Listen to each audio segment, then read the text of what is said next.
Ikaw ba yung tumawag? Pwede ko ba masilip yung kwarto?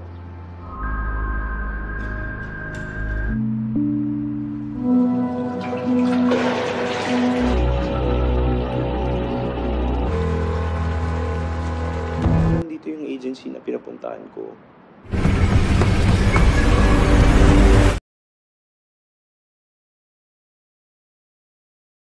Film dimulai dengan memperlihatkan seorang pemuda yang bernama Nico. Ia seorang model amatir yang sedang mengikuti proses casting untuk menjadi bintang iklan. Impiannya adalah mewujudkan karir yang cemerlang di dunia modeling. Setelah audisi, Nico berusaha mencari tempat tinggal yang dekat dengan kantor agensi tersebut untuk memudahkan perjalanannya. Tak lama kemudian, seorang wanita yang bernama Annalyn datang menyambut Nico. Ia terkejut karena Annalyn, sang pemilik kos tersebut, ternyata sangat cantik dan sangat aduhai. Nico merasa bahagia karena selain mengejar karir, ia juga tidak bisa mengabaikan daya tarik Annalyn yang membuatnya gugup dan terpesona. Ketika berkeliling melihat kamar yang akan dihuni, Nico merasa sangat senang. Meskipun bangunan kos tersebut cukup tua, namun fasilitas yang disediakan sangat lengkap. Lalu ketika mendengar harga sewa bulanan sebesar 8.000 peso, Nico merasa khawatir karena keuangannya sangat terbatas. Ia pun meminta potongan harga kepada Annalyn. Nico menawar 4.000 peso dengan harapan bisa membayar sesuai kemampuan uangnya. Akhirnya Annalyn pun menyetujui tawaran tersebut. Keesokan harinya, dengan bantuan temannya bernama Paulo, Nico mulai merapikan kamarnya. Paulo terkejut mendengar bahwa harga sewa kosan temannya sangat murah. Ia berasumsi Annalyn menyukai Nico, namun Nico tidak terlalu memikirkannya dan fokus merapikan kamar. Kemudian Annalyn datang memberikan kunci kamar dan kunci gerbangnya. Dia juga menawari bantuan untuk membersihkan kamar Nico. Awalnya Nico pun menolak, tetapi Annalyn terus memaksa hingga akhirnya Nico menerima bantuannya. Dari situ Nico mulai curiga Annalyn mungkin memiliki perasaan khusus meski ia sangat masih ragu. Keesokan harinya Nico kembali mengikuti casting iklan, namun ia gagal dan ia sangat bersedih karena juga kehabisan uang. Paulo menyarankan Nico mencari pekerjaan lain, namun Nico menolak karena masih berambisi menjadi artis terkenal. Suatu hari saat Nico bermain dengan teman agensinya, tanpa sengaja Annalyn diam-diam menonton dari balik cermin. Pagi harinya Annalyn menyiapkan sarapan untuk neneknya dengan penuh perhatian. Di sela waktu, ia bercerita kepada neneknya tentang penghuni baru mereka, yaitu si Nico. Neneknya hanya terdiam dengan ekspresi yang tidak bersahabat, seolah-olah ia menyimpan sebuah rahasia.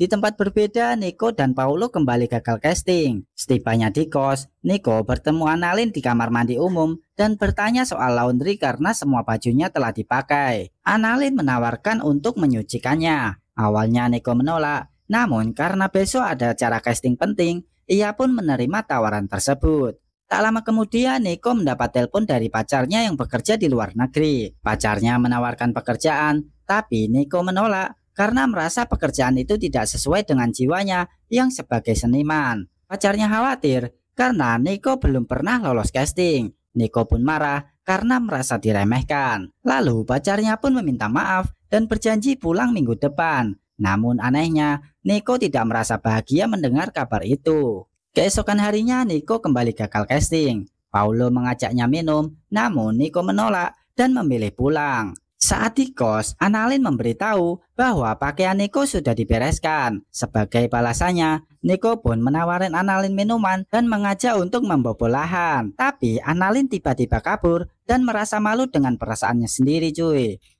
Pagi harinya Nico pun menemui Annalyn untuk meminta maaf. Annalyn hanya tersenyum tanpa berkata apapun. Untuk mengalihkan suasana, Nico bertanya soal foto-foto di dapur. Annalyn menceritakan bahwa orang tuanya sudah meninggal saat ia kecil dan ia pun dirawat oleh neneknya yang bernama Esther, yang kini lumpuh akibat jatuh dari tangga, dan ia mengelola rumah sebagai kos khusus pria.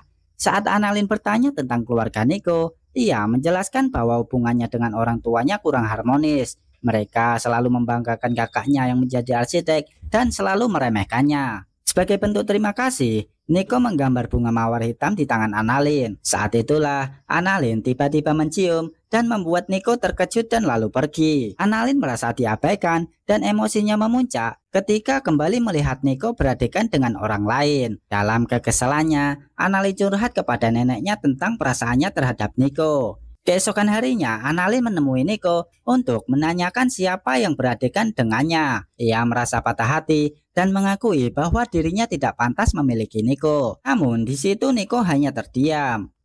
Di hari berikutnya saat Niko pergi casting, Annalyn masuk ke kamarnya dan menggunakan barang-barang pribadinya. Malamnya ia kembali mengintip Niko sedang melakukan adegan dengan wanita lain. Karena cemburu, Annalyn mencoba menyingkirkan wanita tersebut saat di kamar mandi.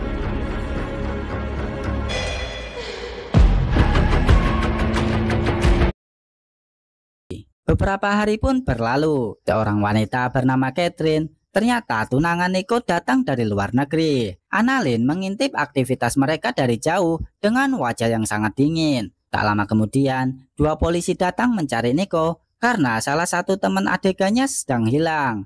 Annalyn berbohong bahwa Niko tidak ada di rumah. Polisi pun lalu pergi, tapi berjanji akan kembali. Keesokan harinya, Niko dan Catherine pulang dari pasar. Catherine meminta izin untuk memasak dan Annalyn mengizinkannya. Sebagai ucapan terima kasih, Catherine mengundang Annalyn untuk makan malam bersama. Saat makan, Catherine bercerita bahwa ia dan Niko sudah 5 tahun bersama dan akan menikah. Annalyn menahan rasa cemburu. Setelah makan, ia pun nangis dan curhat kepada neneknya. Ia merasa ditipu karena Niko tidak pernah bilang sudah bertunangan. Neneknya panik mendengar itu dan khawatir Niko dan Catherine akan bernasib sama seperti dirinya dulu. Keesokan harinya, Annalyn mematikan listrik rumah dan meminta Catherine memeriksa neneknya. Saat Catherine lengah, Annalyn menyergap dan membawanya ke ruang bawah tanah. Tak lama kemudian Niko pun pulang. Annalyn berbohong bahwa Catherine sedang keluar dan menyuruh Niko untuk menunggu. Namun tiba-tiba ia memukul Niko hingga dia pingsan dan ia pun membawanya ke bawah tanah.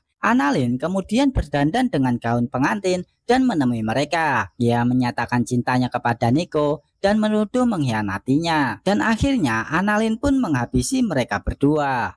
Selanjutnya terlihat ada calon penghuni kos baru datang ke rumah Annalyn. Annalyn menyambut dengan senyum hangat, tanda-tanda bahwa ia kini telah memilih target barunya.